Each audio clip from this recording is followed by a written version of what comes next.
یہ تو اب اپنی مرضی کی بات ہے نا جی، انسان کی وہ نہ سمجھنا چاہے تو وہ تو ایک الگ بات ہے نا، وہ تو ایک الگ موضوع ہے۔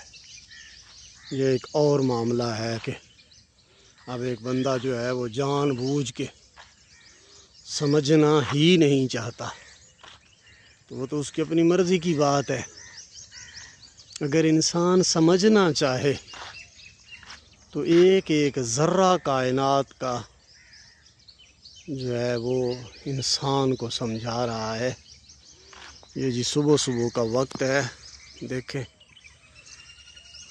کھول آنکھ زمین دیکھ، فلک دیکھ، فضا دیکھ، مشرق سے ابھرتے ہوئے سورج کو ذرا دیکھ۔ یہ ڈاکٹر علامہ محمد اقبال رحمۃ اللہ تعالیٰ علیہ جتنے اشعار لکھتے رہے، جتنے کلام لکھتے رہے، تو ہر کلام کے اندر وہ انسان کو جگانے کی کوشش کرتے رہے، اور بر صغیر کے مسلمانوں پر بہت بڑا ان کا احسان ہے۔ اور انہوں نے بتایا کہ مسلمان جو ہے، مسلمان سے مراد میری یہ نام نہاد مسلمان نہیں ہے کہ زبان سے کہہ بھی دیا لا الہ تو کیا حاصل، دل و نگاہ مسلمان نہیں تو کچھ بھی نہیں۔ یا جیسے انہوں نے فرمایا کہ سید بھی ہو، مرزا بھی ہو، افغان بھی ہو، سبھی کچھ ہو، ذرا یہ تو بتاؤ کہ مسلمان بھی ہو۔ ٹھیک ہے جی۔ اب اللہ تبارک و تعالیٰ کی ذات سے شکوہ کرتے ہوئے شکوے کے اندر آپ فرماتے ہیں کہ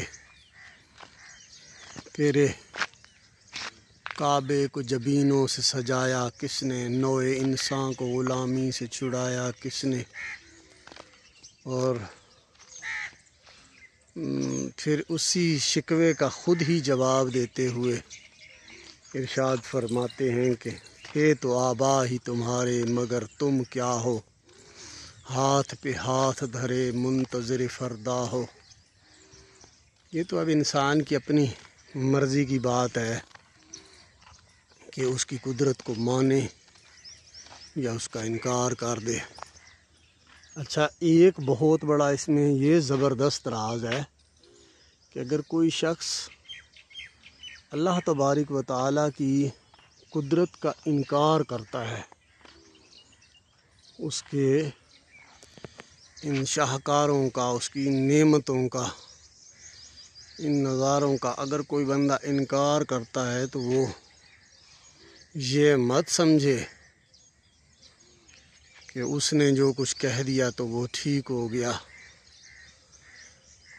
اللہ تبارک و تعالیٰ کی قدرت کے اندر کوئی فرق نہیں آئے گا۔ اللہ تبارک و تعالیٰ کی قدرت تو ویسی کی ویسی رہے گی، اس کی شان کے اندر تو کوئی کمی بیشی نہیں ہوگی نا۔ یہ تو اب اس کی اپنی مرضی کی بات ہے، اور اس پر بہت بڑی بڑی دلیلیں ہیں کہ کوئی انسان اگر ان میں سے کوئی چیز پیدا کر سکتا ہے تو بتائے کہ میں یہ چیز تو میں تیار کر سکتا ہوں یا میں بنا سکتا ہوں۔ اللہ تبارک و تعالیٰ نے تو واضح طور پر فرمایا کہ یہ مچھر کا پر بھرانے کی بھی حیثیت نہیں رکھتا۔ پوری دنیا کے انسان اگر اکٹھے ہو جائیں تو ایک مچھر کا پر بنانے کے اندر بھی کامیاب نہیں ہو سکتے۔ تو یہ جو فرمایا گیا نا کہ ان اللہ علی کل شیء قدیر، کہ اللہ تبارک و تعالی ہر چیز پر قادر ہے، تو یہ انسانی عقل کو سمجھانے کے لیے بتایا گیا۔ یہ مت سمجھیں کہ اس کے اندر ہر چیز آ گئی۔ ایک شے ہوتی ہے اور ایک لا شے ہوتی ہے۔ تو یہ اس آیت کے اندر تو یہ فرمایا جا رہا ہے کہ اللہ تعالیٰ ہر چیز پر قادر ہے۔ تو اللہ تبارک و تعالیٰ تو یہ فرماتا ہے کہ اذا اراد شیئا ان یقول له کن فیکون، کہ جب میں کسی چیز کا ارادہ کرتا ہوں تو میں کہتا ہوں کہ ہو جا، تو پس وہ ہو جاتی ہے۔ تو جب اللہ تبارک و تعالی کسی لا شے کو بھی موجود کر سکتا ہے، یعنی وہ اس کے ارادے سے، اور یہ جیسے انسان ارادہ کرتا ہے نا، اس طرح کا ارادہ اللہ تبارک و تعالیٰ کا نہیں ہے۔ اللہ تبارک و تعالیٰ کے ارادے کو انسان کے ارادے سے میچ نہیں کیا جا سکتا۔ تو اللہ تبارک و تعالیٰ کا فرمان ہے کہ جب میں کسی چیز کا ارادہ کرتا ہوں تو میں کہتا ہوں ہو جا، پس وہ ہو جاتی ہے۔ یہ یاد رکھیے میرے پیارے ویورز کہ سب سے بڑی طاقت اللہ تبارک و تعالیٰ کی ذات کی طاقت ہے، اور جب کوئی انسان اس کا نام لینا شروع کرتا ہے، اس سے محبت کرتا ہے، اس کی ہر شاہکار کو تسلیم کرتا ہے،